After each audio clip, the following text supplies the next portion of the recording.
confianza para seguir trabajando, para creer en nuestras posibilidades, que yo creo que son importantes, y bueno, confianza, motivación para seguir por esta línea. Creo que de todas formas todavía va a quedar mucho trabajo, vamos a tener también partidos muy complicados y tenemos luego de aquí a 2-3 semanas Barcelona y Real Madrid en casa, que son partidos importantes, con salidas también complicadas, con gente que se está jugando mucho, como es el caso del Getafe, la posibilidad de entrar en Europa. Luego tenemos visitas a Coruña jugándose la vida, recibir al Granada.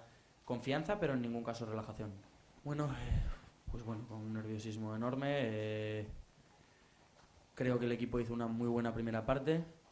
Considero que pues fue un partido en el que la primera parte fue nuestra y la segunda de ellos. Quizá el número de ocasiones claras fue más de ellos en su buena segunda parte que nosotros en la buena primera parte que hicimos. Pero bueno, también algún día merecíamos tener premio de todo lo que hemos hecho partidos atrás y no lo hemos recibido. Creo que da confianza, creo que da poso para seguir trabajando. Y como te decía antes, el partido del sábado en Getafe, una buena oportunidad todavía para seguir la racha positiva.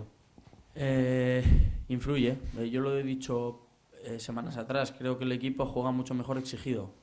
O si no jugar, compite al 100% cuando está exigido. No quiero decir que cuando hemos estado en una situación más tranquila no lo hagamos, pero quizá ese miedo a perder te hace disputar cada balón hasta el último y sobre todo saborear más las victorias.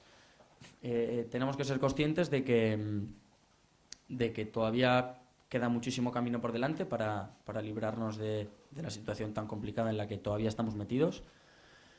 Y miraba ayer la clasificación del año pasado en esta misma jornada y el Rayo tenía 37 puntos y recuerdo que se salvó con un gol en el descuento del último partido. O sea, mejor dato que ese no hay y tenemos 32, así que tenemos que mirar eso. El equipo que se relaja al final se le complica.